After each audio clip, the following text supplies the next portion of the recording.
From Hollywood, it's time now for... Johnny Dollar. Joe Rastelli at Homicide, Johnny. Glad you called, Joe. Got something new for you on the Harvey Stone murder case. Well, let's have it. Yesterday, Harvey's secretary, Martha Winters, told us she'd seen Helen Barrett approaching his apartment at just about the time he was murdered. Yeah? She just admitted to me that she lied. Oh? She wasn't in position to have seen anyone approaching the apartment at the time. Well, that maybe opens things up a little again. Yeah. I've got an item along that line, too, Johnny. What is it? Harvey's young stepmother, Daphne, up in Westchester County. Oh? What about her? I just found out she was here in the city the night of Harvey's murder. What? Yeah.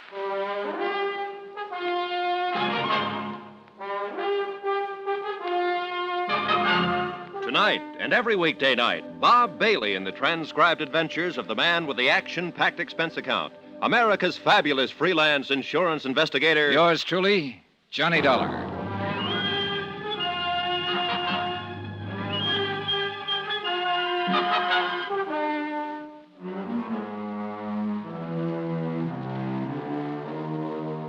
Expense account submitted by Special Investigator Johnny Dollar to the Home Office, Northeast Indemnity Associates, Hartford, Connecticut. Assignment, the Imperfect Alibi matter, location New York City. Expense account concluded. Item 13320, transportation to the Stone estate in Westchester County to question Harvey's young stepmother, Daphne Stone. As a suspect in Harvey's killing, Daphne was very much alive again. Sit down, Johnny. Thanks. Nice out here. Mm-hmm. Drink? No, thanks. How's the investigation going? Well, that's what I came to talk about, Daphne. It hasn't been going too well. Oh? I was under the impression that an arrest had been made. Helen Barrett's being held. Well, then. Helen Barrett could be the killer. A lot of things point in her direction. But there are a few that don't. What do you mean? Right from the start, you've been giving me incomplete answers or false answers. First, you told me it was Harvey's father, E.J., who opposed his plans to marry Helen. Then I found out you were the one who was fighting it. Look, I explained all that. It was because I didn't want you to get the wrong idea. Oh, yeah, so you said. You told me you opposed it because you didn't think the Stone name should go to a supper club singer like Helen. Yes. But you yourself used to be a chorus girl. I explained that to you, too, Johnny. Okay. So you oppose the marriage for the dignity of the family and not just to keep Harvey at home with you. That's a vicious thing to say. I told you Harvey and I, being about the same age, were very good friends, true friends. Is that what your husband thought? You forget Harvey's father is confined to a wheelchair. Understandably, he might occasionally resent those who can be more active. That's another thing you didn't tell me, Daphne, that E.J. could get out of his wheelchair on occasion. I caught a glimpse of him out of it the last time I was here. Short periods only, and with considerable discomfort. So you and Harvey were friends? Like you and that gambler, Dutch Krieger, huh? Donnie, my patience is running out. I explained that Dutch was in the past. Completely in the past. Before my marriage. But Dutch got kicked out of a business deal by Harvey. And he wouldn't like a thing like that. Harvey acted perfectly properly. Really, Johnny.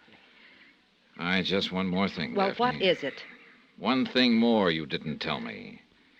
That you were in the city the night Harvey was murdered there. Well? I should have told you that, Johnny. I went into the city that evening because I knew Harvey was to have a meeting with Helen later that night. I wanted to talk to Harvey first. What about? I knew he was planning some definite action about her. So you wanted to talk him out of marrying her? If you want to put it like that, yes. What time was that? I saw him in his apartment about 9. I left before 10. Can anybody verify those times? I don't know. I see. What was the outcome of your talk with Harvey? He assured me he'd break off with Helen. You sure about that? Completely sure. I decided to stay at a hotel that night instead of coming back home. I suppose that's how the police knew I was in the city. It's Helen's story that when she saw Harvey later, they decided to elope. If I believed that. But I don't. I think she's lying. And how about you, Daphne? Have you given me the whole truth now? Yes, Johnny. The whole truth. Everything I've done has been done solely to protect the family name. Everything. Right then, I'd have given a lot to know just what that everything involved. Whether or not it also included some weird idea of killing Harvey to somehow protect the family name. Expense account item 14, 320, transportation back to the city. I got permission from Joe Rostelli to talk to Helen Barron. When they brought her into the interrogation room, she looked pale and tired. Hello, Johnny. Helen, several things I want to ask you about. Sit down. Sure. What? Martha Winters, for one. Harvey's secretary? What about her? Well, she made a statement that she'd seen you heading for Harvey's apartment around 11:30. That had put you inside there during the time of the murder. No, I'm sure it was later than that. Almost 12 when I got back there. Martha later admitted that she lied. But the question is, why? Still carrying the torch for Harvey? Yes, I guess she was. Next item's about Alvin Gentry. Lieutenant Rostelli told me about that confession Alvin made. He got all the details wrong. Caliber of the gun. Poor Alvin. What do you mean? Well, he'd always made it clear how he felt about me. But I didn't think he'd go that far. Well, how do you feel about him? I've always liked him very much. Used to go with him some. But I stopped when I started seeing Harvey. Did you talk to Alvin long at your apartment that night? No, just a few minutes while I was packing. You know, you just talked yourself out of an alibi. What do you mean? Well, after Gentry's confession didn't sell, he was willing to swear you were with him during the entire period the murder could have taken place. Johnny, why does an innocent person need an alibi? It helps in court. Believe me.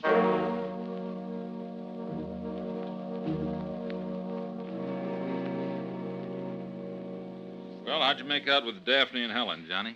Joe, remind me never to get involved with show people again. They make their living putting on an act, and I'm just country boy enough not to be able to tell the difference once in a while. They both gave you nice, straight stories, huh? Oh, yeah, sure. Real sincere. Look me right in the eye, both of them. But one of them was lying, huh?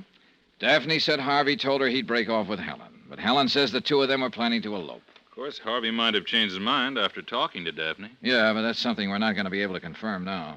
No. Johnny, it's a cinch Alvin Gentry's convinced that Helen's guilty. I think he's holding back something.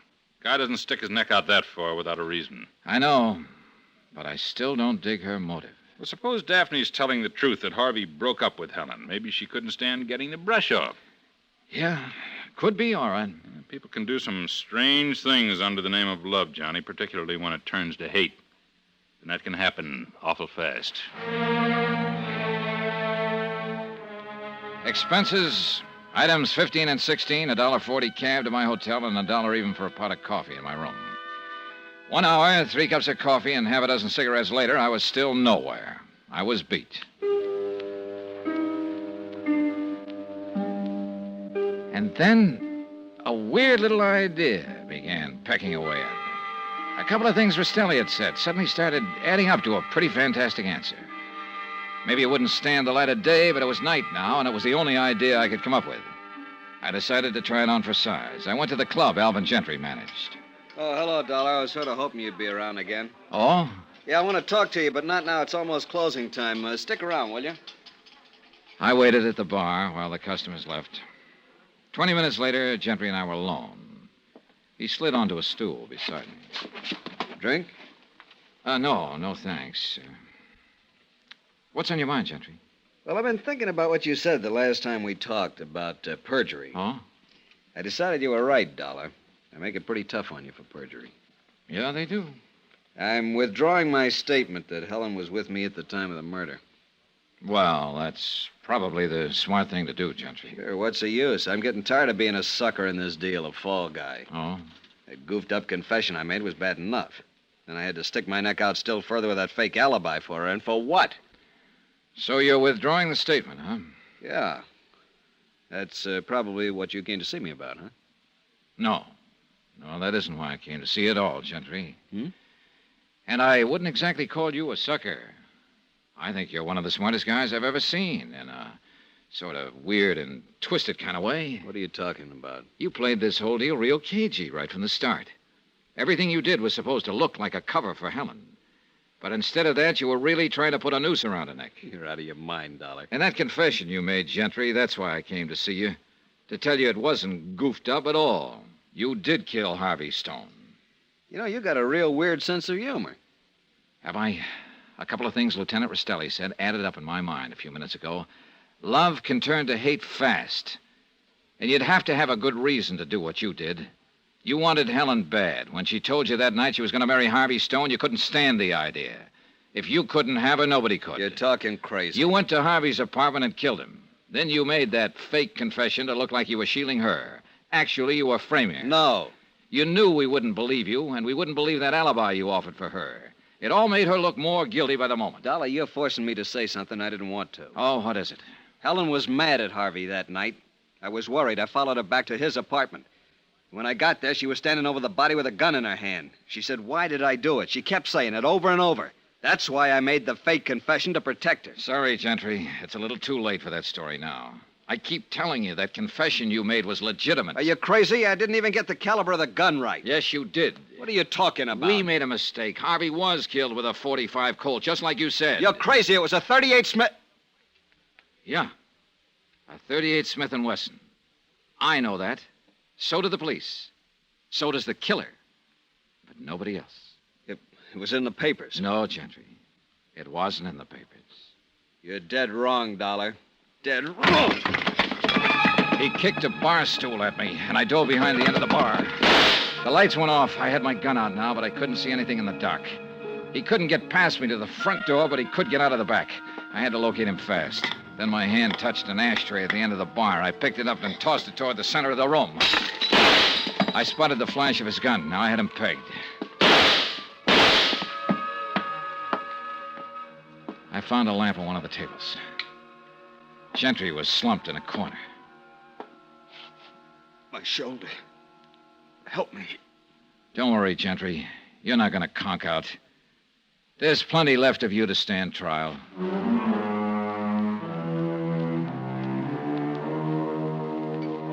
Final item on expense account, $12.80. Transportation and incidentals back home. Total expenses, $192.40.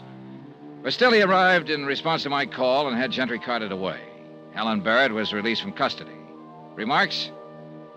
Here I thought Dutch Krieger was the gambler in the case. But the little game of winner-take-all that Gentry'd been playing was just about the weirdest I'd ever heard of. I thought about him up there in the death house at Sing Sing and realized that the big trouble with that kind of gamble that he was taking is that the loser's seat can get awfully hot. Yours truly, Johnny Dollar.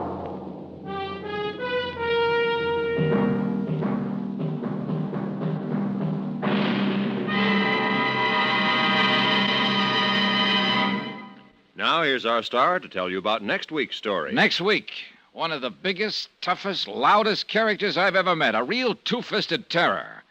And her name is Meg McCarthy. Join us, won't you? Yours truly, Johnny Dollar. Yours truly, Johnny Dollar, starring Bob Bailey, is transcribed in Hollywood. Written by Robert Reif, it is produced and directed by Jack Johnstone.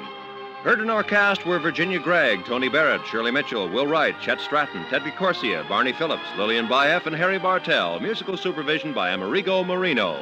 Be sure to join us on Monday night, same time and station, for another exciting story of yours truly, Johnny Dollar. Roy Rowan speaking.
You've been listening to the OTR Gold Network.